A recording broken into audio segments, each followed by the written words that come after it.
디도서 1장 10절부터 14절까지 제가 읽습니다. 복종치 아니하고 헛된 말을 하며 속이는 자가 많은 중 특별히 할례당 가운데 심하니 저희의 입을 막을 것이라. 이런 자들이 더러운 일을 취하려고 마땅치 아니한 것을 가르쳐 집들을 온통 엎드려 치는도다.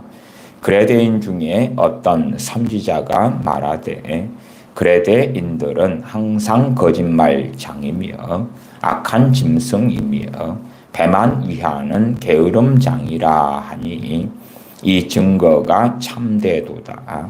그러므로 너가 저희를 엄히 꾸짖으라. 이는 저희로 하여금 믿음을 온전케 하고 유대인의 허탄한 이야기와 진리를 배반하는 사람들의 명령을 좋지 않게 하려 함이라. 아멘. 우리가 자신의 어떠한 경험, 체험을 한 후에 그 체험에 안경을 쓰고 성경을 해석하는 어리석음을 쉽게 범하기도 합니다. 제가 최근에도 선암목자교회 유기성 목사님의 하나님의 음성을 듣는 법이 얼마나 위험하고 미혹되었느냐 하는 것도 몇 시간에 걸쳐서 말씀을 드리기도 했습니다.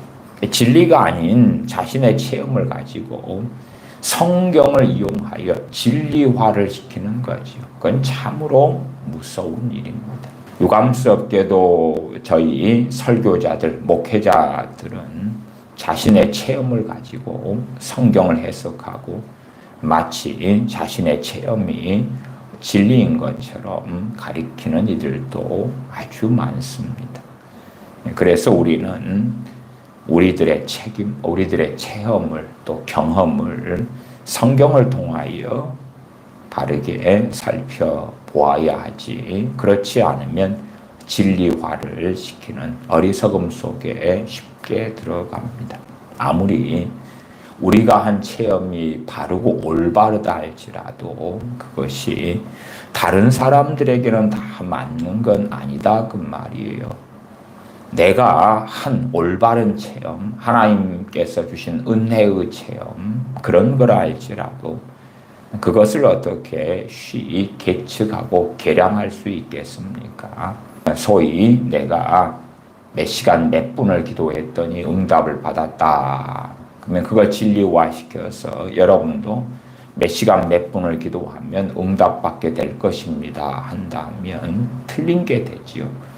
각 사람이 어떻게 기도하는가, 또한 각자의 믿음이 틀리고 주님과 얼마나 가까우냐 뭐냐에 따라서도 틀리고 많은 요소가 작용한다 그 말이에요.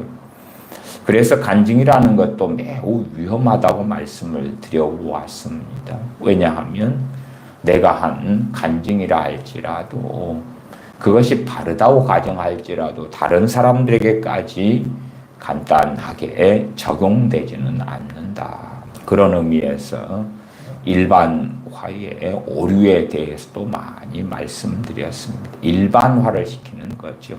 부분에게 벌어지는 일을 전체인 양 오도하는 것이지요. 이제 오늘의 말씀은 그것하고는 좀 반대에 있는 것입니다. 종특에 대한 이야기입니다. 한국인의 종족 특성, 그것을 종특이라 하지요. 성경은 또한 그걸 말씀하고 있습니다. 어느 세대의 특성, 특징. 그래서 주님께서도 패역한 세대여 내가 언제까지나 너희를 참으리요 말씀하셨습니다. 주님께서 이 땅에 오셨을 때에 유대인들은 패역한 세대였습니다. 물론 그렇지 않은 소수의 사람들이 있던 것은 사실이다 그 말이에요. 주님의 사도들처럼 때론 70명의 제자들처럼. 그러나 주님의 사도들이라 할지라도 얼마나 주님께 책망을 듣습니까? 가룟 유다야 주님을 팔고 목매어 죽고 말죠. 그래서 주님께서 이 땅에 오셨을 때에 참으로 주님을 사랑했던 제자들이라 할지라도 그 믿음이 없고 패역한 그 세대 속에 살았기 때문에 그 당시 유대인들의 종특의 영향을 어찌 안 받는가 하는 것입니다. 로마서 12장 2절에는 그런 말씀이 있습니다. 너희는 이 세대를 본받지 말고 오직 마음을 새롭게 함으로 변화를 받아. 우리가 살아가고 있는 지방, 우리가 사는 국가, 우리가 사는 민족, 우리가 사는 심지어 가장 기본적인 가족, 가족에도 가족의 특징이 있는 것입니다. 또한 넓게 말하면 대가족이다 그러면 대가족의 특징이 있어요. 그리고 교회를 이야기할 때도 교회의 특징이 있습니다. 사실상 상당한 일반화지요. 쉽게 말하자면 전반적인 어떤 경향성이 있다 그런 이야기입니다. 그 전반적인 방향성, 경향성이 좋은 쪽이라면 너무나 아름답고 좋은 것입니다. 그러나 유감스럽게도 잘못된 쪽이라면 그 영향력이 잘못된 방향으로 나타나고 그리고 그 해를 입을 수밖에 없는 것입니다. 잘못된 방향성을 가진 잘못된 가치관, 잘못된 행동, 잘못된 말, 잘못된 철학, 그 잘못된 세대가 가진 것들에 우리가 그 속에 들어 살아갈 때에 그 영향을 받지 않으려면 싸우고 씨름해야 되죠. 한 국가나 한 민족이 가지는 그러한 정체성이 형성되는 데는 긴 시간이 필요합니다. 또한 우리도 그 국가나 민족이나 그 지역의 나아가 가족의 구성원이 되어지지요. 그리고 그 잘못된 것이 있다면 그 영향 속에서 나란 존재가 형성되어져 갑니다. 우리 주 예수를 믿는 사람들이 하나님의 말씀으로 무장하지 않는다면, 또한 하나님의 말씀을 통하여 이 세대가 우리에게 영향을 끼친 것들과 대항해 싸우지 않는다면 이 세대의 사람, 한 걸음 나아가서 이 세상 사람과 똑같이 되고야 만다 그 말입니다. 그래서 지역들마다 국가들마다 전반적으로 그런 경향을 가져왔던 것이 사실입니다. 주님의 고향 동네 나사렛에서 그 어느 동네들보다 강팍한 사람들이 모여 사는 거예요. 그렇기 때문에 주님께서 공생의 때까지 거기서 사셨다는 것은 이미 좋은 마을, 인간성이 좋고 사랑하고 섬기고 돌보고 이웃 간의 정이 있고 그런 곳에서 사신 게 아니었다 그 말이에요. 그래서 주님께서 이 땅에 오심도 그렇지만 공생의 전까지도 그로 인하여 많은 고통과 고난을 받으셨다는 걸 알 수가 있어요. 우리의 인류의 짐을 짊어지신 주님의 걸음걸음은 공생의 때만이 아니다 그 말이에요. 사람의 몸을 입고 오심도 그렇고 또한 사람이 되어서 태어나서 어린 아이로 갓난 아이로 자라고 성장하면서 특별히 그 참으로 완악하고 강팍한 동네에서 하나님께서는 살게 하셨다 그 말이에요. 왜냐하면 우리 인류의 짐을 죄짐을 짊어지시기를 원하셨기 때문에 그러하죠. 그래서 주님을 낭떠러지에 끌고 가서 나사렛 사람들이 죽이려 할 때에 그것이 단지 몇 명의 소행이 아니다 그 말이. 몇 명 정도의 소행이라면 다수가 그것을 말리겠지요. 그 나사렛 사람들에 대해서도 그들이 믿지 아니함으로 아무런 권능도 행하실 수 없으셨다. 다만 소수의 병인에게만 안수하여 고치실 뿐이었다고 말씀합니다. 그들은 믿지 않아요. 그들은 주님을 시험하려 그러고 그들은 주님을 이용하려고 하지. 그들의 그 강팍함 속에서 메시아께서 오셔서 가장 놀라운 은혜를 베푸신 곳이 바로 나사렛 동네지요. 왜? 그들과 함께 공생의 때까지 사셨잖아요. 그들과 함께 먹고 마시고 그들은 자신들의 메시아를 거의 날마다 보다시피 보았다 그 말이. 그 작은 동네 거기에서 날마다 주님을 만나고 살았어요. 그러나 그들의 완악함, 강파감은 결코 주님을 메시아로 알지 못했다. 심지어는 선지자 정도로라도 주님을 인정하지 않았다 그 말이죠. 나사렛 사람들의 특성. 제 대학 다닐 때에 같이 공부했던 선배가 있어요. 그 선배는 광양 사람입니다. 광양 사람은 참 기질이 강한 사람들이 많아요. 광양 사람, 전라남도 광양이다. 그러면 책도 나왔더라고요. 책 제목도 광양 사람 고춧가루 서말 먹고 뻘속 30리를 기억한다. 이게 제 함께 공부했던 광양 사람 선배가 자기 광양 사람이기 때문에, 토종 광양 사람이기 때문에 계속 그 말을 하는 거예요. 나는 광양 사람이야. 우리 광양 사람들은 고춧가루 서말을 먹고, 서말이면 얼마예요? 고춧가루 한 말이 18리터 정도 돼요. 서말이면 54리터를 먹고 뻘속 30리를 기억한다 그 말이에요.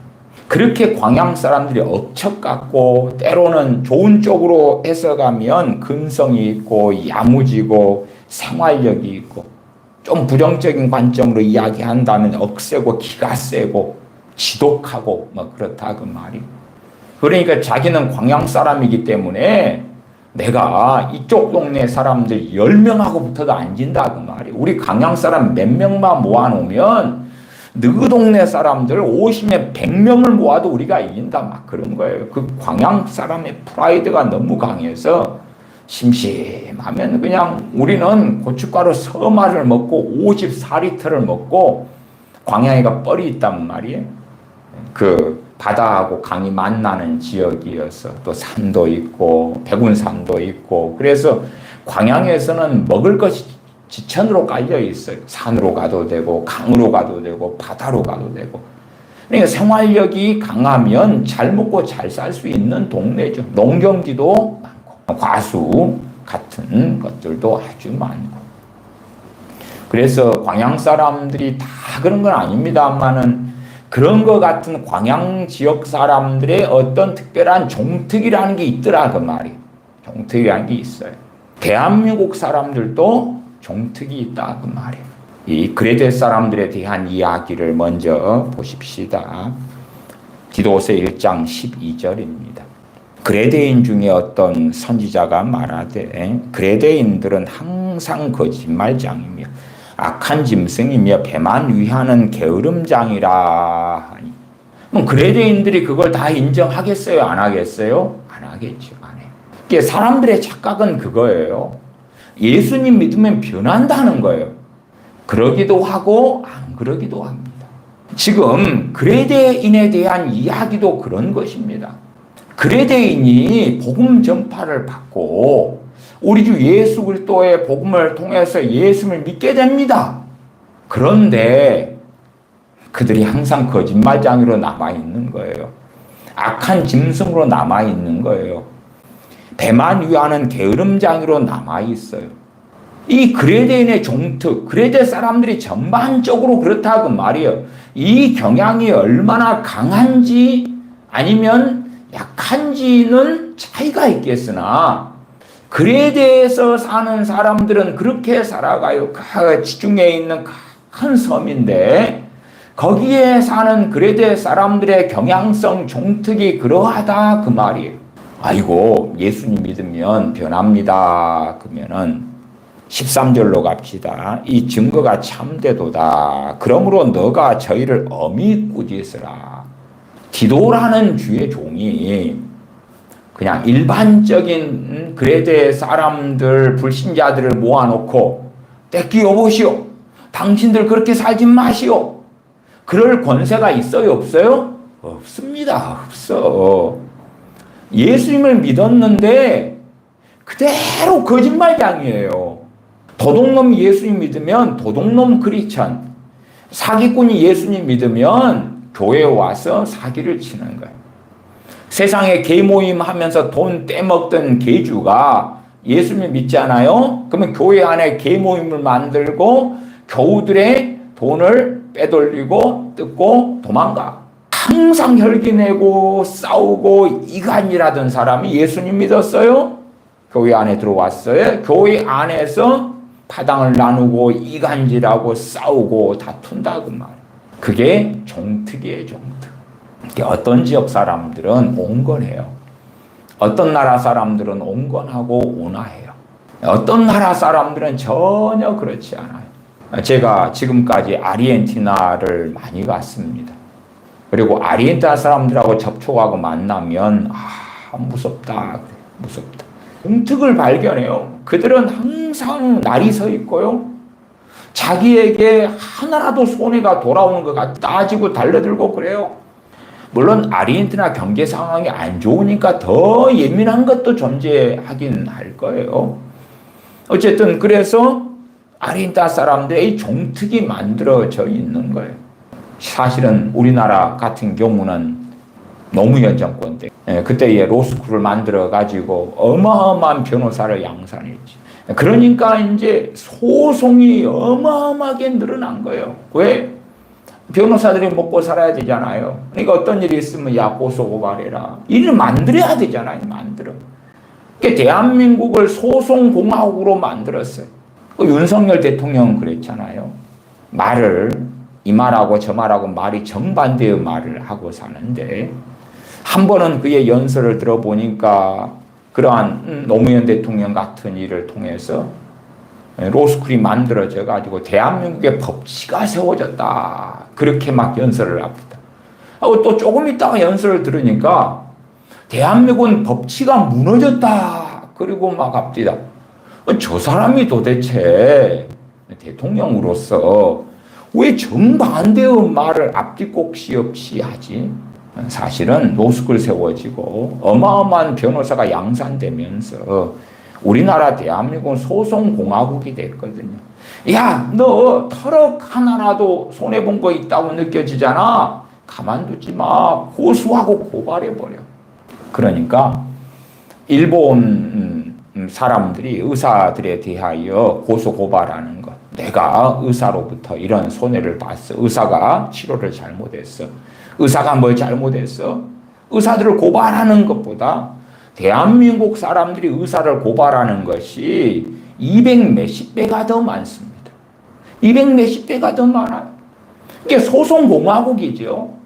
어마어마하게 변호사를 그냥 너희들 로스쿨 하고 싶지? 허가해 줄게. 너희들도 하고 싶지? 허가해 줄게. 그래서 변호사가 많이 만들어지니까 그들도 목구멍이 포도청이라고 입에 풀칠해야 되니까 고객들을 만들어야 되잖아요. 당신 고발해. 그래서 심지어 부부간의 이혼 소송도 어마어마하게 늘고 고소고발도 늘고 가족 간의 고소고발도 늘고 부모 돌아가신 다음에 얼마 유산이 남았으면 그것까지 형제 간의 고소고발도 늘고 완전히 소송공화국으로 변해버렸어요. 혹은 문재인 시대 문재인 케어를 하니까 이것도 공짜로 해줄게 저것도 공짜로 해줄게. 뭐 CT, MRI 같은 거 공짜 해주니까 그 해만 그걸로 대한민국 국민들이 얼마를 사용했냐면 3조를 썼어요. 3조를. 대한민국에 있는 건강보험관리공단에 가지고 있는 이 보험 재정이 얼마 없잖아요. 근데 그걸 그대로 그냥 꽃감 빼먹듯이 빼먹어 버리는 거예요. 왜? 공짜면 양잿물도 맞는 거지. 욕심이 있는 거예요. 욕심이. 너도 나도 어떤 걸 얻고 획득하려고 하는 욕심. 이게 이 종특이 있다는 것은요. 정말 주님을 영접하고 믿어도 결코 쉽지 않은 거예요. 이게 로마서 12장 2절에 앞에도 말씀드렸습니다만 너희는 이 세대를 본받지 말고 미국 사람들은 미국 사람이라는 그 세대. 또 미국 사람들의 가치관도 세대마다 한 세대를 주로 30년 그렇게 말하잖아요.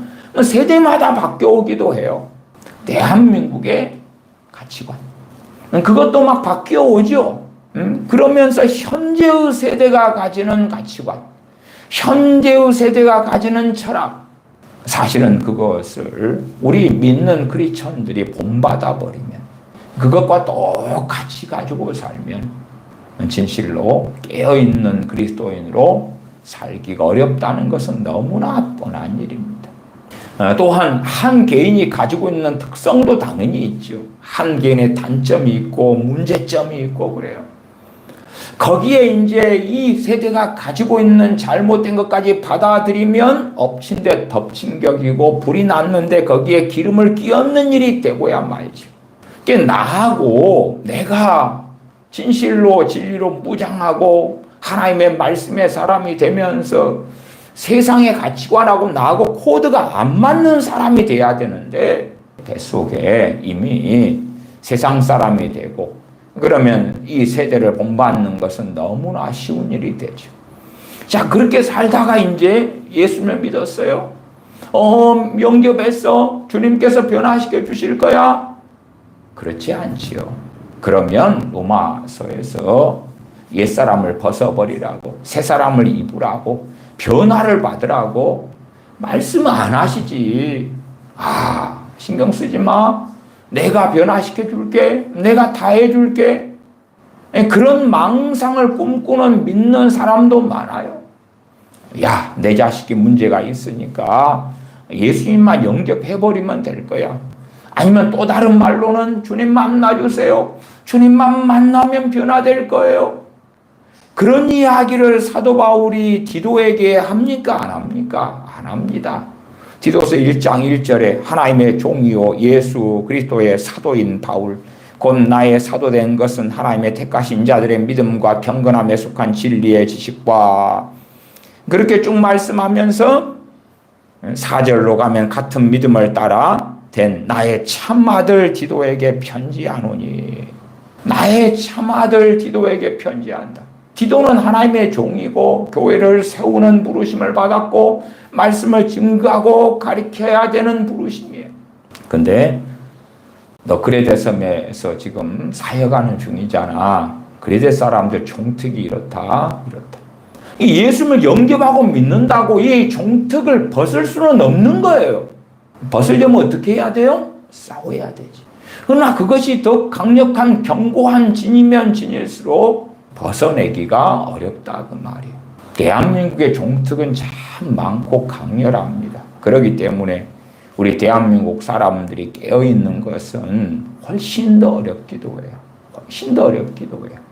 제가 2021년 퓨 리서치, 미국의 퓨 리서치 센터에서 17개국, 선진국 중심으로 하는 17개국에 19,000명을 조사한 이야기를 2차례 정도 그 자료들을 가지고도 예제로 삼아서 설교하기도 했습니다. 2021년에 17개국, 미국, 캐나다, 호주, 일본, 대만, 한국, 싱가포르, 이탈리아, 이런 스페인, 이런 것들, 이런 나라들 조사했어요. 그래서 결과가 어떻게 나왔습니까?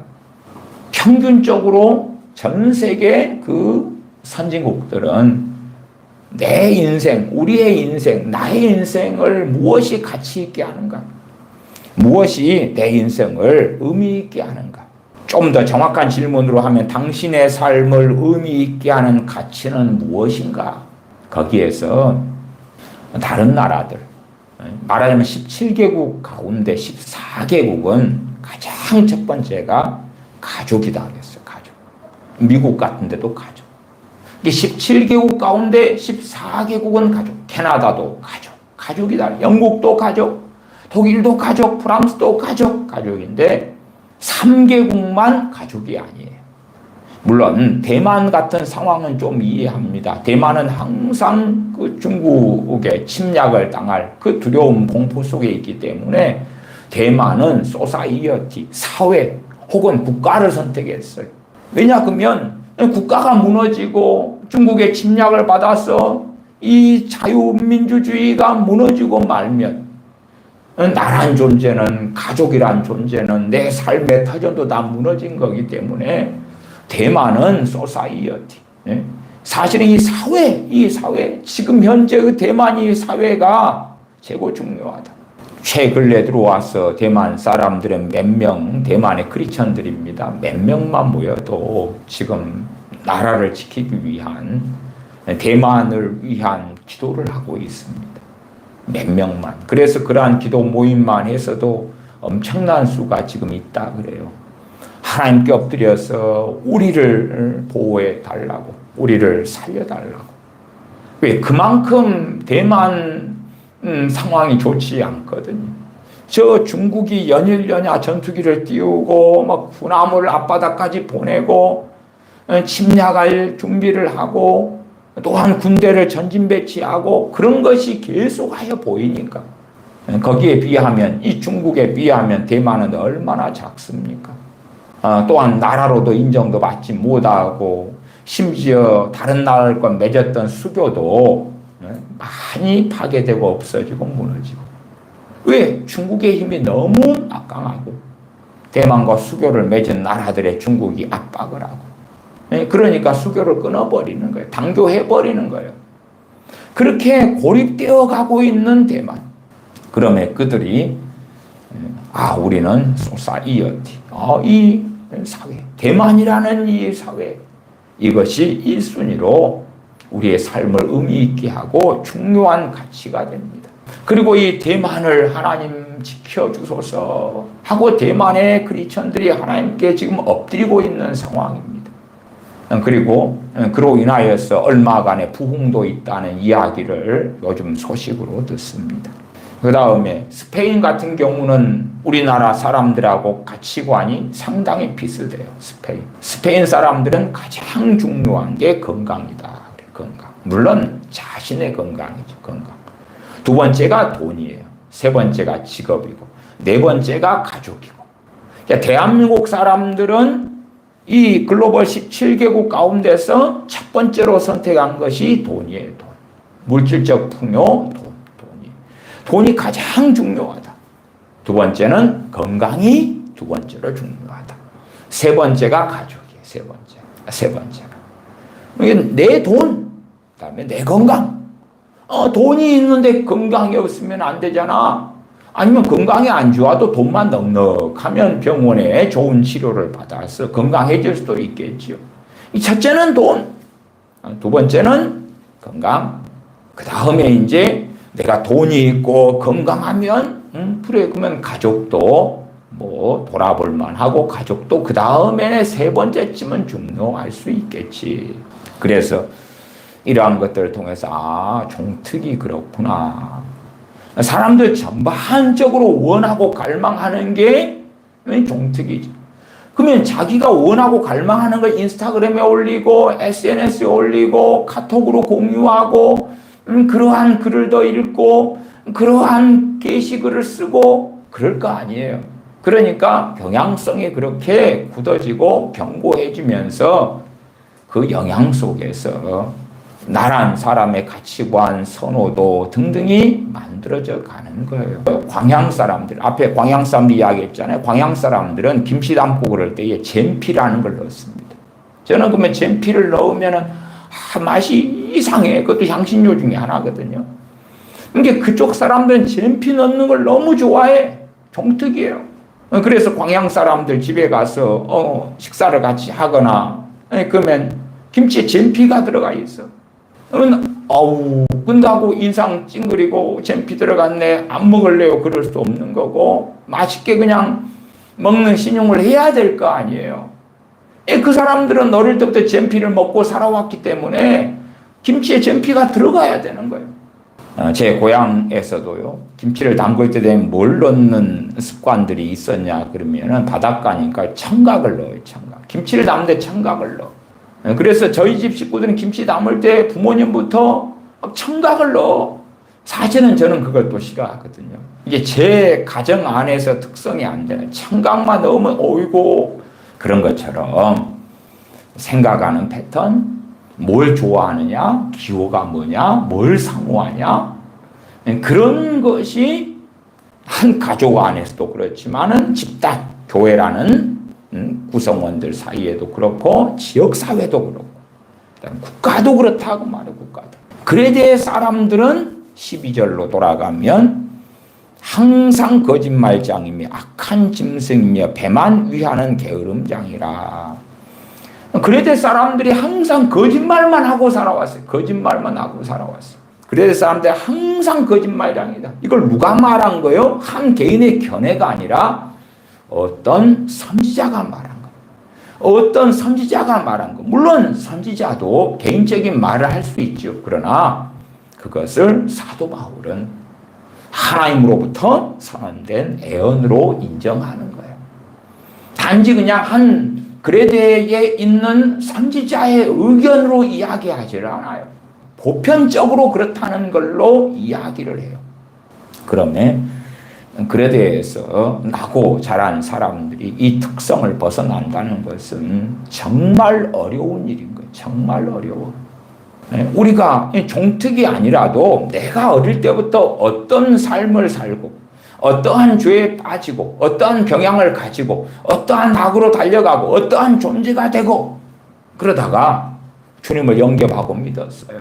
거기에서 벗어나는 것이 주님 영접하고 믿었다 해서 되는 것입니까? 안 되는 것입니다. 안 되는 것이에요.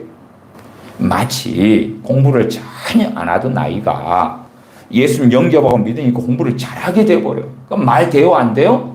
안 돼, 안 돼. 주님 영접하고 믿는다고 영어 단어가 자동으로 입력되는 것도 아니고 영어가 잘하게 되는 것도 아니다. 그런 것처럼 똑같은 거예요. 내 못돼 먹은 성질머리가 예수님 믿는다고 고쳐지는 게 아니라 그 말이에요. 참 그래서 제가 자녀 교육을 부모들에게 오랫동안 가르쳐 왔는데 부모들의 기대는 그렇거든요. 자신의 이상한 자녀가 게임하고 세상 친구하고 사귀고 못된 손버릇을 가지고 있고 이런 자녀가 목사님 예수님만 믿으면 좋겠어요. 그러면 주님이 다 알아서 해주실 거잖아요. 막 그러는데 주님이 알아서 안 해주시는데요 가지고 설득하려고 하면 그게 힘들어요. 그 다음에 설득이 됐다 그래요. 설득이 되면요 기분 나빠요. 절망이 들어온다는 거예요. 자식이 어진간해서는 아니겠죠. 아주 심각한 상태일수록 부모 입장에서 소망은 주님 믿으면 주님이 변화시켜 주시는 것. 주님이 변화시켜 주실 줄로 믿고 그 소망 하나 가지고 오 주여 만나 주시옵소서 주여 믿게 해주시옵소서 기도해 왔는데 나는 내 자식이 주님만 믿으면 바뀌어질 줄 알았는데 그러니까 디도에게 이 그레데 사람들이 주님을 믿게 됐어요. 그러나 항상 거짓말장인 특성은 안 벗겨진다 그 말이에요. 또한 악한 짐승이다. 짐승도 우리가 키우는 강아지 같은 거 좋은 짐승이 있잖아요. 강아지. 주인을 위해서 어떤 진돗개는 주인이 술 취해서 자고 있을 때 불이 나서 주인이 불태워 죽게 됐는데 주인은 세상 모르고 술에 취해서 골아떨어지겠단 말이에요. 그러면 그 진돗개가 자기가 불타는데도 불구하고 주인의 옷을 물고 끌고 와서 주인을 살리는 거예요. 그리고 자기는 죽어가는 거예요. 그런 짐승은 악한 짐승이 아니죠. 얼마나 아름답고 충성된 강아지 개가 됩니까? 근데 악한 짐승이다. 그런 악한 짐승들처럼 포악하고 사납고 그렇게 살아온 거예요. 그렇게 살아와. 일본에 우상이 얼마나 많아요. 우상이 8만 개 이상의 우상이 있다 그 말이에요. 범사의 그 우상 숭배 속에 살아와요. 그러면서 종특이 만들어져요. 주님을 믿었어요. 그 다음에 우상 숭배를 회개하면서 우상 숭배의 가치관을 정리하면서 마치 만신전처럼 무수히 많은 신들을 섬기는 그 어리석음을 정리해 가는 그 씨름, 그 투쟁, 하나님께 간절히 엎드림. 그러한 긴 시간들을 보내면서 그 잘못된 것들을 정리해 갈 수 있다 그 말이에요. 그 씨름을 하지 않는 사람들이 그것을 정리할 수 있을 것이냐 할 때에 그렇지 아니하다. 그렇지 아니하다. 정말 하나님께서 베푸시는 자비가 있고 기적이 있습니다. 그래서 그건 사실이에요. 그래서 최근에도 제가 어떤 아가씨가 마약 중독이었는데 자유케 된 간증도 듣기도 했어요. 참으로 놀라운 간증입니다. 주님을 믿고 마약에서 자유케 해주시는 놀라운 기적에 대한 간증을 하는 거예요. 그러나 마약하는 사람들이 주님 영접했다 해서 마약에서 주님께서 자유케 해주시는 경우는 거의 없습니다. 거의 없어요. 정말 하나님께서 긍휼히 베푸실 자, 자비를 베푸실 자에게 자비, 긍휼을 베푸실 자에게 긍휼을 베푸시는 거예요. 그러면 자신의 힘으로 벗어나지 못하는 마약 중독에 있어서 하나님께 회개하면서 그 은혜를 구하고 엎드리고 간절히 나아가는 그 자들을 자유케 해주시는 거예요. 그러하지 당연한 것처럼 자신이 어마어마하게 뿌려놓고 마약을 흡입하고 마약하는 돈을 구하기 위하여 돈을 도둑질하고 거짓말하고 사기치고 온갖 악행을 해서 마약을 하고 그 긴 시간이 있어가지고 중독이 됐는데 나 주님 영접했어요. 그러니 마약하지 않은 그런 육신처럼 마약하기 전의 상태로 바꿔줘요. 그러한 대부분의 것에는 하나님이 응답하시지 않는 거예요. 마찬가지로 자신의 잘못된 성품들에 대하여 자신의 잘못된 그러한 습성에 대하여 잘못된 성격에 대하여 하나님께서 관여하시지 않는 거예요. 관여하려면 그가 하나님께 엎드리면서 회개하면서 또한 그가 주체가 되어서 싸워야 돼요. 싸워야 돼. 그럴 때 보혜사 성령님께서 헬퍼 되시는 성령님께서 컴포터 되시는 성령님께서 그를 도와주시고 그와 함께 해주시는 거다 그 말이에요. 그럴 때의 기적이 나타날 수가 있죠. 그렇기 때문에 하나님 그레데인들로서 주님을 믿게 된 영접한 사람들이 이렇게 있습니다. 그런데 이들이 항상 거짓말장이로 살다가 주님 믿었는데 여전히 항상 거짓말장이네요. 하나님 개입해 주세요. 변화시켜 주세요가 아니라 기도라는 주의 종이 무엇을 해야 하는가 할 때의 13절이죠. 이 증거가 참되도다. 그러므로 너가 저희를 엄히 꾸짖으라. 엄히 꾸짖으라. 그러면 어떤 사람들은 그 변화의 길을 걸어갈 수 있어요? 기도를 통하여 엄히 꾸짖음을 받는 사람들, 엄하게 꾸짖고 책망할 때에 아멘 하고 좋은 마음으로 받아들이는 사람들, 그런 사람들은 변화의 원동력이 나타날 수가 있겠지요. 근데 네가 뭔데? 나는 주님 믿어서 하나님의 자녀가 되었어. 나는 이미 구원받았어. 그런데 나는 구원받았으니까 내 살던 대로 살 거야. 아니면 당신이 뭘 안다고, 나를 얼마나 안다고 그딴 소리를 해. 나도 나이살 먹었어. 왜 나를 책망해? 내가 알아서 할 거야. 얼마든지 그럴 수가 있죠. 주님께서 유대인들을 책망하실 때에 많은 유대인들이 받아들이기를 거부했지요. 저희를 엄히 꾸짖으라. 이는 저희로 하여금 믿음을 온전케 하고. 그들이 예수님을 믿었어요. 믿었어. 그런데 계속하여 항상 거짓말장이로 살고 악한 짐승으로 살고 배만 위하는 게으름장이로 산다. 믿음이 온전케 되지 않는 거예요. 그리고 주님과 다른 길을 얼마든지 걸어가게 되지. 10절로 올라갑니다. 디도서 1장 10절입니다. 복종치 아니하고 헛된 말을 하며 속이는 자가 많은 중 특별히 할례당 가운데 심하니 저희의 입을 막을 것이라. 여기에서 말하는 할례당은 유대인들인데요.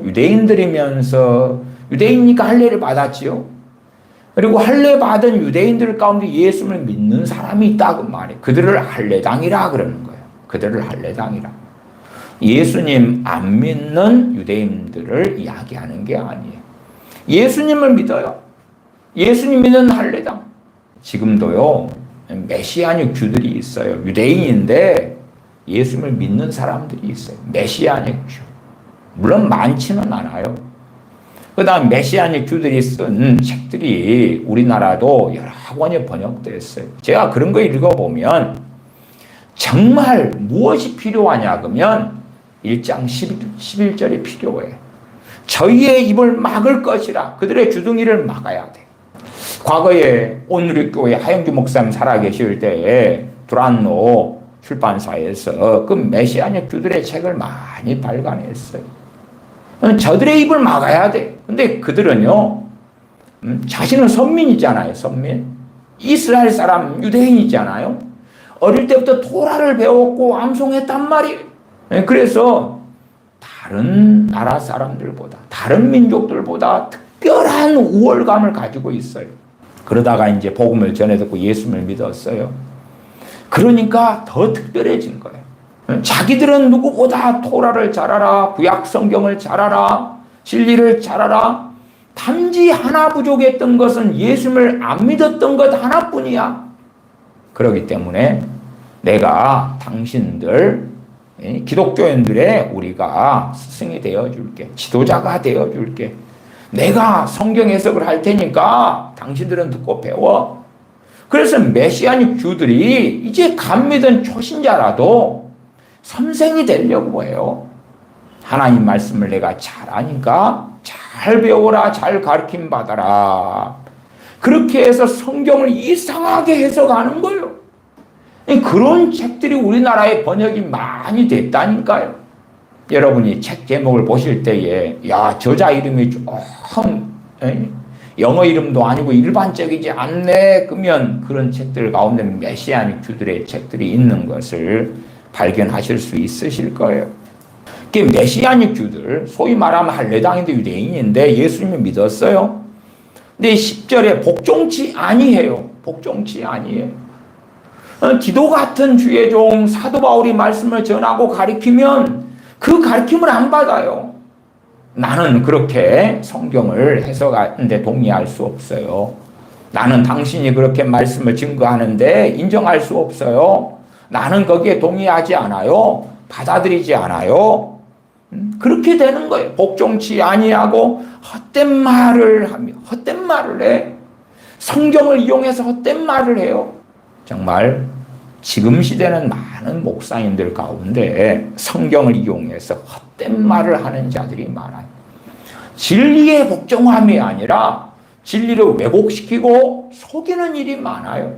제가 최근에만 해도 우리나라의 유명한 목사님, 유기성 목사님, 저는 이찬순 목사님, 그런 양반들의 설교를 제가 다루었잖아요. 얼마나 허구적이고 얼마나 비성경적이고 잘못됐는가. 이게 복종치 아니에요. 진리의 복종치 아니에요. 제가 요즘에는 저기 남포교회 또 합신 설교학 교수님이셨던가요? 그래서 은퇴한 원로 목사님인 박영선 목사님의 설교들을 살피고 있는데 정말 얼토당토한 이야기를 해요.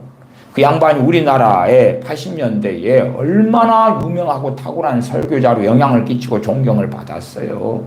그러나 설교 내용은, 성경 해석은 정말 얼토당토하는 게 너무 많거든요.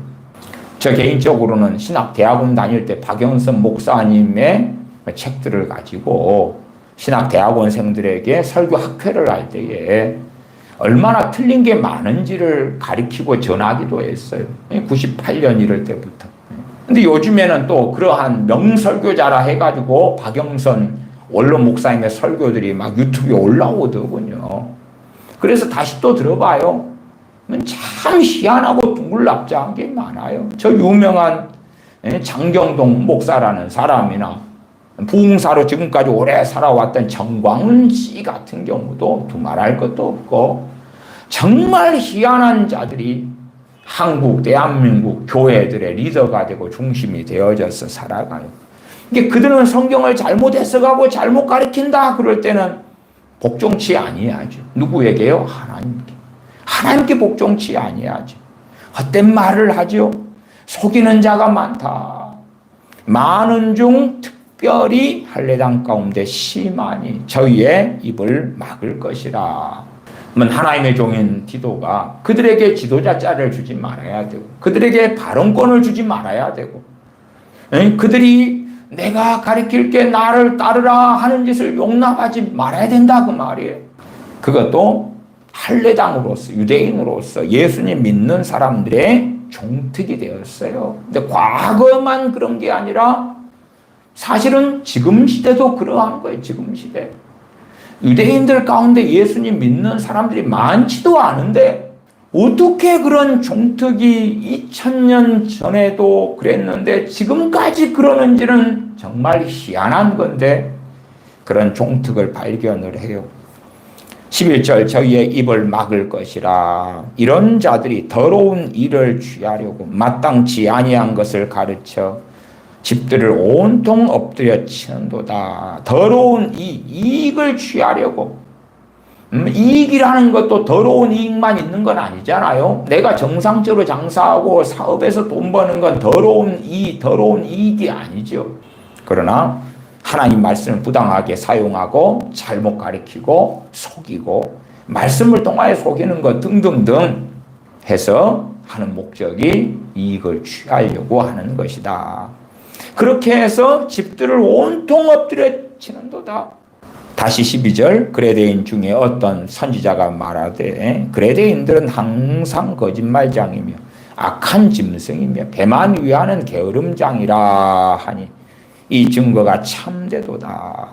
과거 구한말 혹은 대한제국시대 때에 많은 선교사님들이 한반도에 오셨는데 이 한반도에 있는 우리의 조상들이죠. 그들에게 복음을 증거하는데 정말 어려운 문제가 배만 위하는 게으름장이가 되기 때문에 어려웠다 그래요.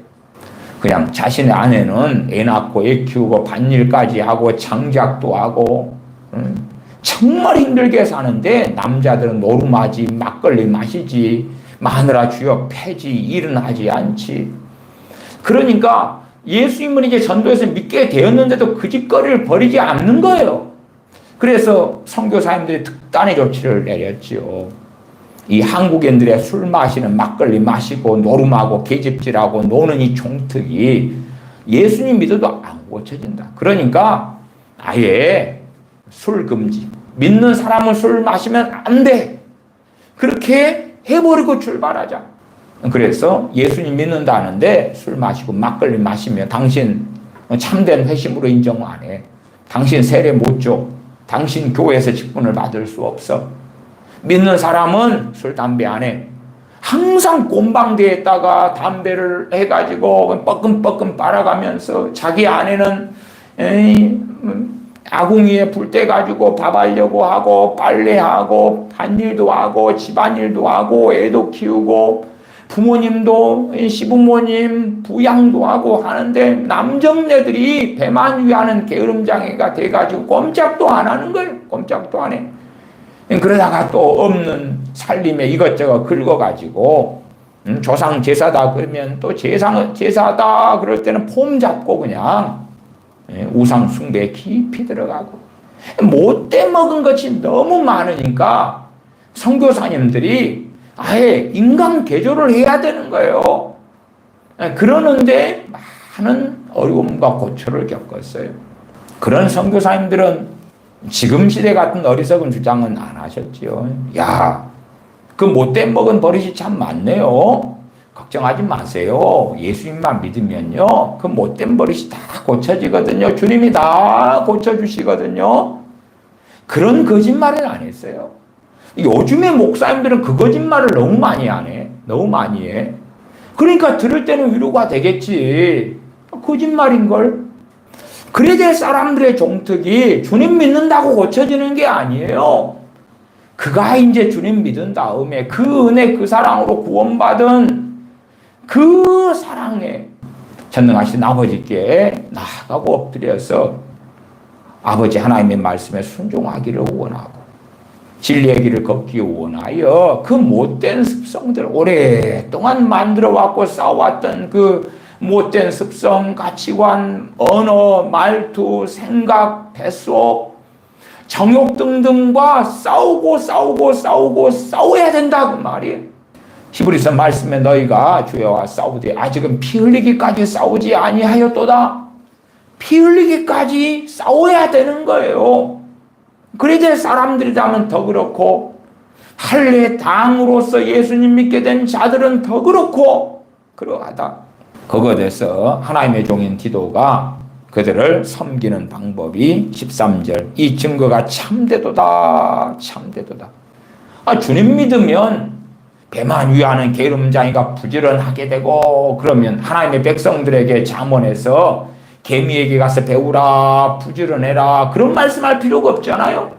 선민마 되고 하나님의 백성마 되면 다 부지런할 텐데 다 근면 성실하게 될 텐데 뭐 하려고 성실해라 부지런해라 깨어있으라 주님만 믿으면 세상도 안 사랑하게 되고 깨어있게 될 텐데 왜 깨어있으라 그러겠어요? 말도 안 되죠. 그런 온갖 거짓말이 난무를 해요. 그리고 사람들은 그것을 좋아하고 만족을 하죠. 그러므로 너가 저희를 엄히 꾸짖으라. 이는 저희로 하여금 믿음을 온전케 하고 14절 유대인들의 허탄한 이야기와 유대인들이 허탄한 이야기를 해. 우리가 선생이다. 우리는 너희가 알지 못하는 걸 많이 알고 있어. 우리한테 배워봐. 내가 가르쳐 줄게. 이것에 좀 관심을 가져봐. 이것은 너무 중요해. 그리고 허탄한 이야기들을 전파해요. 진리를 배반하는 사람들의 명령을 좇지 않게 하려 함이라. 결국은 유대인으로서 예수를 믿는다고 하는데 진리를 배반하는 거예요. 진리를 배반해. 왜? 속이잖아요. 헛된 말을 하잖아요. 복종치 아니하잖아요. 진리를 배반해요. 그러니까 겉은 예수를 믿었는데 그렇게 해서 많은 이방인들의 스승이 되고 선생이 되고 교사가 되려 하고 그 길을 걸어가면서 많은 사람을 속이는데 그들을 기다리는 것은 하나님을 배반하는 자들에게 주어질 영원한 진노와 심판밖에는 없다 하는 것이에요.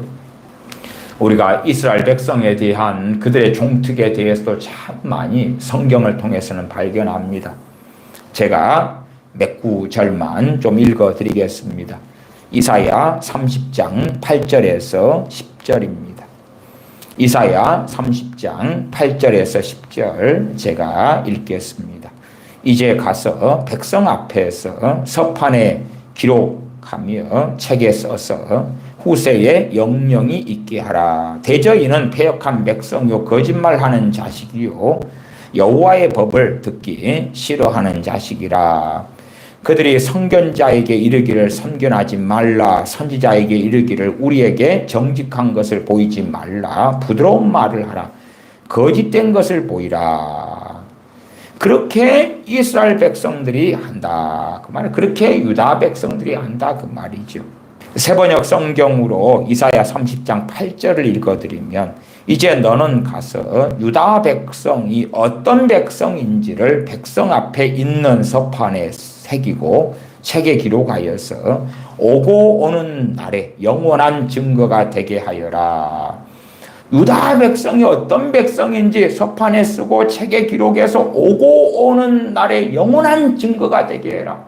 유다 백성들이 한때 그런 게 아니라 그들의 종특이었다. 그 말이 종특이 뭐냐? 대저인은 패역한 백성이요 거짓말하는 자식이요 여호와의 법을 듣기 싫어하는 자식이라. 이게 종특이에요. 주님께서 믿음이 없고 패역한 세대요. 이사야 선지자 때도 그랬지만 주님이 땅에 오셨을 때도 그렇고 또한 예수님을 그 가운데 얼마간 믿었는데 할례당이 되었는데 디도서에도 볼 때에 디도가 사역할 때도 그렇고 사도 바울이 사역할 때도 그러했다 그 말이에요. 물론 지금 시대의 유대인들 가운데 믿는 메시아니 주들 가운데 그런 자들도 쉽게 발견할 수가 있는 그런 것입니다. 그래서 그 유대인들이 선견자에게 이르기를 선견하지 말라. 선견한다는 것은 미리 앞일을 내다보지 말아라. 앞일에 신사도의 선지자들 같은 자칭 타칭 그런 자들이 야 복이 올 것이다. 대부흥이 올 것이다. 멋진 일, 아름다운 일, 어마어마한 부귀영화가 당신들에게 부어질 것이다. 그렇게 말한다면 앞일을 좀 말해봐라 그러겠지요. 그러나 하나님의 진노와 심판과 그들의 완악함에 대하여 책망하고 그들이 회개치 않을 때 하나님의 진노가 올 것이다 하니까 그러한 앞일을 내다보지 말아라. 선견하지 말아라. 선지자에게 이르기를 우리에게 정직한 것을 보이지 말라. 우리에게 사실대로 예언하지 말아라. 새번역 성경 그렇게 번역되어 있습니다. 우리에게 사실대로 예언하지 말아라. 부드러운 말을 하라. 거짓된 것을 보이라. 실상은 뱃속이 그러하다 그 말이에요. 우리에게 부드러운 말만 하나님의 말씀을 인정하고 우리에게 거짓된 것, 그 거짓된 것이 내 귀에 들리기 좋고 내 마음을 흡족해 하고 흡족해 하는 것이 어떻게 느껴집니까? 은혜롭다, 은혜롭다. 아멘이요, 아멘이요. 너무나 기뻐요. 위로가 돼요. 소망이 돼요. 그런 것을 받아들이고 싶다. 그러니까 진실로 하나님께서 보실 때는 거짓된 것을 보이라 하는 것과 같은 것이에요. 그러한 종특이에요. 그러한 종특. 에스겔 2장 3절 말씀을 읽어드리면 내게 이르시되 인자야 내가 너를 이스라엘 자손 곧 패역한 백성 나를 배반하는 자에게 보내노라. 그들과 그 열조가 내게 범죄하여 오늘날까지 이르렀나니. 이스라엘 백성의 항상 강팍한 것, 그들의 패역한 것, 그들의 완악한 것은 정말 많이 신구약 성경에 나와 있습니다. 그들은 항상 강팍하고 패역하고 배반하며 살아왔다 하는 것입니다. 이스라엘 자손 곧 패역한 백성 나를 배반하는 자에게 보내노라. 공동번역은 반항하는 역적의 무리에게 너를 보내노라. 그렇습니다. 신명기 32장에도 나와 있습니다. 신명기 32장은 사실 길게 나왔는데 그 중에 20절만 제가 읽어드립니다. 그가 말씀하시기를 내가 내 얼굴을 그들에게서 숨겨 그들의 종말이 어떠함을 보리니 그들은 심히 패역한 세대요 진실이 없는 자녀임이로다. 그들은 이스라엘 백성이죠. 새번역 성경은 이 신명기 32장 20절을 이렇게 번역합니다. 그들에게 나의 얼굴을 숨기겠다. 그들이 마침내는 어떻게 되는지 두고 보겠다. 그들은 타락한 세대 진실이라고는 털끝만큼도 없는 자들이다. 이것이 이스라엘 백성에 대한 하나님의 선언이에요. 그것도 신명기 32장에 있는 거예요. 시간이 되었다면 충분했다면 32장 13절부터 20절까지 전체적으로 볼 터인데 오늘은 생략하고 나중에 기회가 있으면 이 부분을 좀 더 자세하게 다루려고 그럽니다. 우리가 익히 잘 아는 디모데후서 3장을 보십시다. 디모데후서 3장입니다. 디모데후서 3장 1절부터입니다. 제가 읽어갑니다. 너가 이것을 알라. 말세에 고통하는 때가 이르리니 사람들은 자기를 사랑하며. 이제 대한민국 사람들의 종특은 무엇입니까? 자기를 사랑하는 것이죠. 그래서 가장 중요하고 당신의 삶을 의미 있게 하는 것이 무엇이냐? 당신의 삶을 의미 있게 하는 가치가 무엇이냐? 그럴 때 가족은 세 번째라. 돈. 내 돈이에요. 내 돈, 내 물질적 풍요. 그럼 자기를 사랑하죠. 나아가 그 뒤에도 자기를 사랑하는 것과 연결되는 것이 돈을 사랑하며. 그러한 때가 되면 고통하는 때가 이르게 된다. 고통하는 때가 뭐겠어요? 대환란이죠. 대환란. 하나님의 진노의 때가 사람들에게 이런 것이 일반화될 때 이르게 될 것이다. 물론 협의적으로는 한 민족이나 국가야가 이러한 것이 일반화되면 그 민족과 국가에게 대환란 전에도 하나님의 진노와 심판은 나타날 거예요. 한 걸음 나아가서 이제 전 세계적인 사람들의 특성이 이렇게 될 때에 고통하는 때에 대환란이 이때에 임박했구나. 주님의 공중 강림이 임박했구나. 그걸 알 수 있다 하는 것입니다. 2절 사람들은 자기를 사랑하며 돈을 사랑하며. 돈을 사랑해. 전에 2021년에요. KBS에서 세대 인식 집중 조사라는 걸 한 적이 있습니다. 거기에 어떤 질문을 사람들에게 던졌냐 그러면요. 2021년 KBS 세대인식 집중조사. 집값 상승은 미래에 대한 나의 희망을 무너뜨렸다. 그 질문을 했습니다. 집값 상승은 미래에 대한 나의 희망을 무너뜨렸다. 그래서 1번 매우 그렇다. 2번 그렇다. 3번 아니다. 4번 매우 아니다. 이런 식으로 답이 있었어요. 거기에서 청년들이요. 매우 그렇다. 집값이 올라가지고 나의 희망을 무너뜨리고 말았다. 매우 그렇다가 45.2%예요. 매우 그렇다. 그러니까 청년들이 집값, 거기에 매여 살면서 집값이 올라갔어. 나의 소망이 무너졌어. 45%가 그렇다고 말 45.2%가. 또 그런 질문도 했습니다. 암호화폐가 비트코인 같은 거죠. 암호화폐가 내 경제 문제를 해결할 수 있는 거의 유일한 길이다. 거기에서 1번은 매우 그렇다, 2번 그렇다 이렇게 이제 이어졌을 때에 암호화폐, 코인, 비트코인 같은 것이 내 경제 문제를 해결할 수 있는 거의 유일한 길이다 해서 매우 그렇다. 그 다음 그렇다 이 답변이 청년들이 34.7%를 했어요. 청년 34.7%가 2021년에 암호화폐를 통해서 코인을 통해서 내 인생 역전을 할 수 있는 그것이 유일한 거다. 10명 중에 3.5명이 그렇다고 말해요. 그러니까 대한민국 사람들의 특별히 청년 중심으로 하는 비트코인 거래량이 전 세계 거래량의 절반 가까이를 차지할 수밖에 없는 당연한 이유죠. 그것을 통하여 한탕을 하겠다는 거예요. 한탕을 해.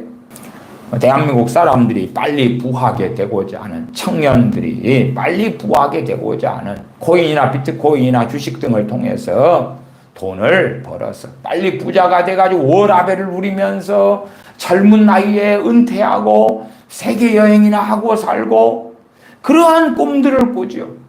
그것과 현실이 다르면 다를수록 절망하고 비관하고 나라야 무너져라 그리고 저주하고 그렇게 살아가는 일들을 보는 것은 지금 시대에는 놀라운 것이 아닙니다. 계속 보십시다. 돈을 사랑하며 자긍하며 교만하며 회방한다 비난한다는 거예요. 요즘 젊은 친구들이 자기가 어려우면 심심하면 부모를 비방해요. 부모를 공격해요. 원망해요. 탓해요. 책임 전가해요. 내가 잘못했습니다 보다도 남 탓하고 책임 전가하는데 익숙하지요. 이 종특이에요. 종특. 주님을 영접하고 믿는다 해서 이러한 종특들, 이러한 죄악상들을 해결해 가지 않으면, 이것들과 싸워가지 않으면 그 사람의 믿음은 무너져 가는 거예요. 무너져 가. 이러한 죄악된 특성들을 많이 가질수록 주님을 영접하고 믿었다 해도 그 믿음이 결코 오래가지 않아요. 유대인들, 할례당들이 주님을 믿었어요. 그러나 그들은 믿음을 배반하고 주님을 배반하는 자들이 대부분 되었다 하는 것이, 그것을 앞에 디도서 1장에서 우리가 확인하지 않았는가 그 말이에요. 마찬가지로 그레데 사람들이 엄히 꾸짖지 않을 때에 또한 엄히 꾸짖는다 할지라도 그들이 받아들이지 않는 경우는 많겠지요. 엄히 꾸짖을 때 그걸 받아들이는 사람, 그레데 사람들이 있다면 그들은 믿음을 지키고 깨어있을 수가 있겠지요. 해방하며 비방해요. 비방해. 우리가 인터넷 댓글들 보면 지금도 의료 대란이 있는데, 의료 대란, 이 의료 사태에서 의사들을 악마화하고 의사들 비방하고 욕하고 저주하고 그런 일들이 얼마나 많습니까? 정말 우리가 누리는 이 최선진국에 준하는 이러한 의료 혜택을 받고 살면서도 만족하지 못해요. 욕심 욕망이 더 많아요. 그래서 윤 정권에서 이야기하는 의대 증원 2,000명을 하면 더 좋은 걸 누릴 수 있을 거다 그러는 거예요. 그것은 뭐냐 그러면 황금알을 낳는 그 위에 배를 찢어버리는 거예요. 찢어버려. 이게 소위 필수 의료 의사들 당신도 힘들지. 그러니까 의대 증원 2,000명 하면 필수 의료 당신들 편해지고 필수 의료하는 사람들이 많아질 거야. 그럼 필수 의료를 하고 있는 그 소수의 전공의들이 왜 그만두고 나가겠어요? 왜 사표 써버리죠? 그 필수 의료 하는 친구들조차도 미래를 현 정권이 무너뜨리고 있다는 것을 보니까 그렇지. 정말 어리석고 어리석은 것이에요. 대한민국은 매년 의사가 3,000명씩 늘어나고 있어요. 그래서 20년 사이에 대한민국의 의사 숫자가 2배가 늘었어요.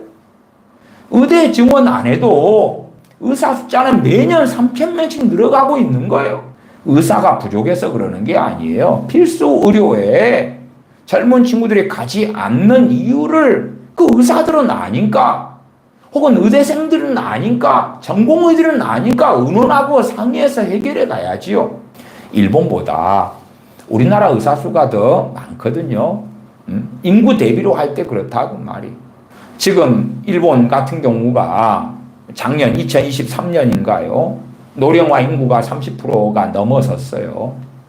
그러면 우리가 노령화 인구가 30%가 되는 때가 앞으로 2035년인가 되면 되거든요. 그때 되면 지금 매년 의사 숫자 3,000명 증가되고 있는 걸로 한다면 1,000명당 의사 수가 일본보다 더 많게 되는 거예요. 그러니까 지금 노령화 비율로 따질 때 과거의 일본으로 한다면 그때보다 우리나라 대한민국 의사 수가 더 많아요. 그 다음에 시간이 흘러가면 의사가 증가하죠. 그리고 어느 때가 되면 지금 현재 의사도 지금 3,000명씩 증가하는 것도 많게 되는 거예요. 많게 돼요. 몇 년 뒤면은 수도권에 6,600병상이 만들어져요. 대학병원들의 분원들이 생기죠. 지금까지 빅5 같은 저런 대학병원들은 전공의의 뼈골을 갈아가지고 유지를 해왔어요. 거기에서 얻는 이익금으로 저는 수도권의 분원들 같은데 돈을 투자하면서 그러면서 병원의 배를 불렸죠. 거기에 대한민국의 의료보험의 잘못된 정책들에 협조해 가면서 짝짝꿍해서 먹고 살아왔죠. 그러니까 수도권에 6,600병상이고 만들어지면 거기에 전공의가 필요하죠. 뼈골을 갈아 넣어야 되는 친구들이 필요하죠. 사실은 그렇게 되어질 때에 대한민국 의료가 무너지게 되는 거예요. 그런 의료에 대한 이야기는 제가 최근에도 여러 번 말씀을 드렸죠. 그러나 대한민국 사람의 종특은요, 깊이 있게 생각하지 않아요. 그 다음에 이것이 너희들에게 이익이다 그러면 선동에 잘 넘어가서, 그래서 의사들을 악마화하고 공격하고 저주하고 자신들이 누리는 이 놀라운 의료를 무너뜨려버리고 마는 거예요. 공짜면 양재물 좋다 그래야 문재인 케어 때 공짜다 공짜 해주니까 너도 나도 건보 재정을 사용하는 그러한 일에 나아가서 공짜니까 이런 검사 저런 검사 받으면서 자기들이 나중에 사용해야 될 그 건보 재정들을 다 무너뜨리고 고갈시켜버리는 거예요. 왜? 내 것을 이기심으로 욕심으로 자기를 사랑하기 때문에 나만 잘 되면 된다는 것이지. OECD 국가들보다 우리나라 사람들 1년에 한 4배 정도인가 병원을 더 많이 이용합니다. 더 편하게, 더 쉽게, 더 빠르게 그렇게 좋은 걸 누리고 있는 거예요. 참 우리나라 많은 시스템들의 문제가 있어요. 시스템들이 잘못되어져서 이 종특도 만들어내기도 합니다. 예전에 제가 직장을 구할 때에 학원 일자리들을 구한 적이 있어요. 몇 학원들을 다녔던 적이 있어요. 학원 강사를 하려고 그렇지요. 근데 학원 강사할 사람들이 너무 많으니까요. 학원 강사의 뼈골을 갈아내는 거예요. 너 아니고도 일할 사람이 있어. 이 의대 정원 2,000명 넣어서 5,000명씩 나오면 더 뼈골을 갈아낼 수 있는 거예요. 너 아니어도 일할 사람 많거든. 너 나가. 그러니까 학원들 가운데 실력 있는 학원 강사 별로 없어요. 왜? 처우가 안 좋은데 잠깐 있다가 나가는 거예요. 저도 그런 학원들을 좀 알아보고 다녔었죠. 그래서 야 정말 학원 강사는 할 것이 아니구나. 그냥 임금도 쉽게 떼먹고 거짓말하고 사기치고 학원 원장들이 학원 강사들한테 그러더라고 말이에요. 왜? 학원 강사할 사람이 그냥 널려있기 때문에 널려있어요. 옛날 이야기를 하면 제가 사범대에 입학할 때는 국립사범대니까 의무발령제였어요. 근데 그때만 해도요, 이게 국가의 의무발령제인데 국가가 필요한, 교사가 필요한 티오보다 국립대학 사범대다 그러면은 훨씬 더 많은 학생을 뽑았어요. 의무발령제인데 내가 발령을 받았어요. 그렇게 됐지만 실제로 발령을 받았다. 어디에 배치된다. 그래도 직접 갈 때까지 시간이 심지어 몇 년도 걸렸어요. 그러면 사립학교들은 사범대 출신들이 갔단 말이에요. 그런데 예를 들어서 사립 학교들의 교사 자리가 100자리가 있다 그러면 대학에서 학생 수를 300명, 500명을 뽑아요. 그러니까 경쟁하게 만드는 거예요. 나아가 이제 91년에 사립사범대 쪽에서 왜 국립사범대 출신만 의무발령을 하냐. 그건 위헌이다. 헌법소원을 했어요. 그리고 위헌 판결이 떨어져 버렸어요. 그러니까 갑자기 저 같은 사람은 의무발령제가 폐지가 되는 거예요. 1992년부터. 그 다음에 국가가 또 뭔 일을 했냐 그러면 야, 너희들 사범대 출신 아닌 사람들 교직 과목 이수하면 다 교사할 수 있는 문을 열어줄게. 그러니까 이제 임용고시나 교사가 되는 경쟁률이 어마어마해진 거죠. 이게 하나의 시스템을 이야기하는 거예요. 엄청난 과대 경쟁을 만들어낸 거예요. 쓸데없는데 온갖 힘과 에너지를, 정력을 낭비하게 하는 거예요. 그래서 임용고시에 지금 합격하는 것도 쉽지 않고 합격해도 발령받는 데까지도 과거보다 훨씬 더 오랜 시간이 걸리죠. 각 분야들을 그렇게 만들어 놨어요. 그렇게 엉망으로 만들어 놔서 경쟁을 무섭게 해야지 살 수 있는 시대로 만들어 놨어요. 그러니까 상대방을 무너뜨려야 내가 딛고 올라갈 수 있고 상대방에게 내 정보를 감추고 어떤 내게 이익이 되는 정보라고 하면 나만 알고 있고 상대방을 무너뜨리고 이런 방식으로 가야 되죠. 그러한 것이 대한민국에 망연하게 잘못된 시스템을 만들어 놓은 거예요. 부모들도 마찬가지예요. 자식 잘 되게 하려고 나도 상관없이 대학을 막 보냈어. 수요가 있으니까 대학교에서 또 정부하고 당시의 정권들하고 함께 해가지고 대학의 정원들을 어마어마하게 늘려놓은 거예요. 그런데 나오니까 지금 사립재단들이 그래요. 사립학교들이요. 정교사를 채용을 별로 안 하잖아요. 왜냐하면 교사 자격증 가진 사람이 땅에 널려있기 때문에 기간제 교사 아무나 불렀어. 기간제 뼈골을 갈아가지고 싼 임금에 써먹는 거예요. 말 안 들으면 니 나가. 니 아니고도 선생할 기간제 선생, 계약직 선생할 사람이 땅에 깔렸어. 기간제 교사들이 사람 취급 못 받는 거죠. 왜? 교사 자격증이 남발이 돼가지고 있으니까 아무나 다 할 수 있어. 그렇게 되니까 지금요 간호대에 정원을 얼마나 많이 늘렸어요. 그 결과가 뭐냐 그러면 간호사들 뼈골을 갈아내고 있는 거예요. 간호사 그 자격증을 가진 사람이 너무 많게 됐잖아요. 그러니까 야, 니 나가. 내가 시키는 거 다 해. 노예가 돼. 아이, 그러면 우리가 해야 될 업무가 아닌데요. 그래? 니 나가. 니 아니고도 일할 간호사 어마어마하게 많아. 지금 또 간호 인력 2,000명 피해 간호사인가 증원한다고 이상한 소리 하잖아요. 그러니까 어마어마하게 늘려놓는 거예요. 늘려놓으면은 제가 앞에 학원 강사 이야기 했잖아요. 그렇게 니 아니도 할 사람 많아. 그렇게 해가지고 뼈골을 갈아내는 거예요. 아주 저임금을 주고 그리고 말 안 듣면 쫓아내고 그런 일들처럼 저런 간호사 일 같은 경우도 얼마나 정말 전문직이고 귀한 일이에요. 그러나 수요보다 공급을 어마어마하게 많이 만들어놔요. 그래서 이제 간호사들은 노예화가 되는 거죠. 그런 방식으로 이 시스템을 잘못 만들어가는 거예요. 거기에 따라서 사람들이 가지는 경향성, 특성이 만들어지죠. 이 젊은 친구들이 그 잘못된 시스템 속에서 살아가니까 얼마나 억울하겠어. 옛날보다 경쟁이 치열해지고 옛날보다 살기가 어려워지고 부동산 가격이 올라가고 뭐든지 다 어려워지니까 거기에서 만들어지는 종특이 존재하지요.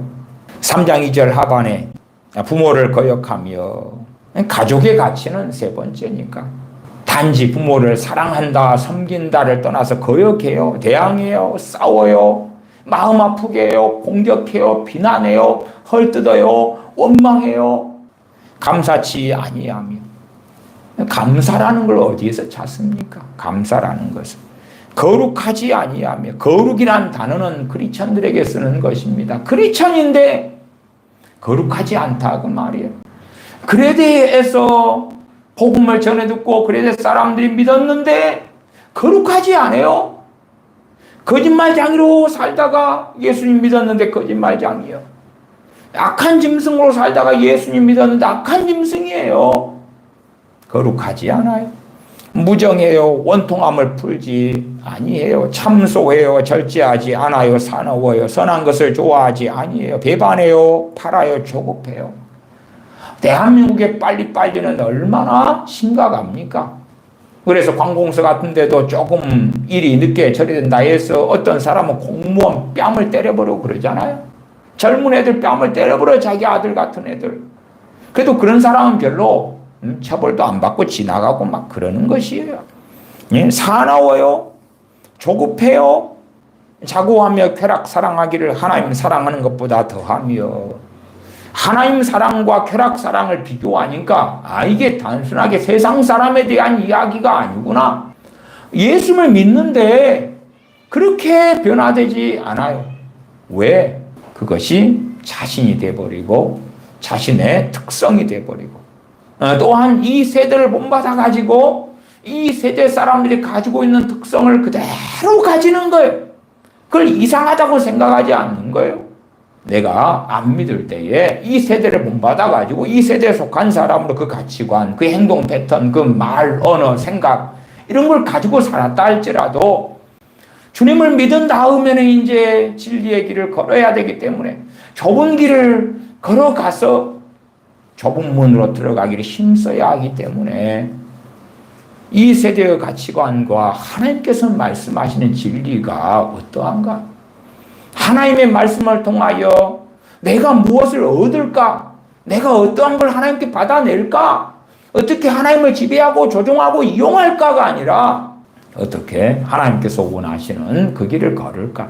하나님의 뜻은 무엇인가? 하는 것을 발견해야 되죠. 로마서 12장 2절만 읽고 말씀 마무리합니다. 너희는 이 세대를 본받지 말고 오직 마음을 새롭게 함으로 변화를 받아. 그래도 사람들이나 우리 대한민국 사람들은 주님 믿어도 마음을 새롭게 함으로 변화를 받는 게 결코 쉽지 않아요. 일본 사람들도 그렇습니다. 일본 사람들도. 또 스페인 사람들 같은 경우도 그래요. 스페인 사람들도 자기 인생을 의미 있게 하고 가치 있게 하는 첫 번째가 건강, 두 번째가 돈.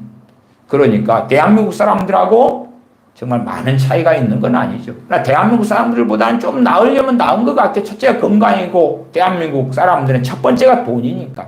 두 번째가 건강이니까. 돈이 먼저냐 건강이 먼저냐 뭐 차이는 존재하겠지. 오직 마음을 새롭게 함으로 변화를 받아. 로마 교인들, 그 믿음 좋고 사랑으로 산 로마 교인들이 하나님께서 내가 너희 마음을 새롭게 해줄게, 변화를 시켜줄게가 아니라 오직 마음을 새롭게 함으로 변화를 받아라. 그러는 거예요. 변화를 받아. 하나님의 선하시고 기뻐하시고 온전하신 뜻이 무엇인지 분별하도록 하라. 진리의 말씀을 통하여 하나님의 선하시고 기뻐하시고 온전하신 뜻이 무엇인지를 분별하고 그 길을 걸어가야 한다. 그 말이에요. 그럴 때에 어떤 사람들은 빨리 변화돼 갈 것이고 어떤 사람들은 느리게라도 변화의 길을 걸어갈 거다. 그 말이에요.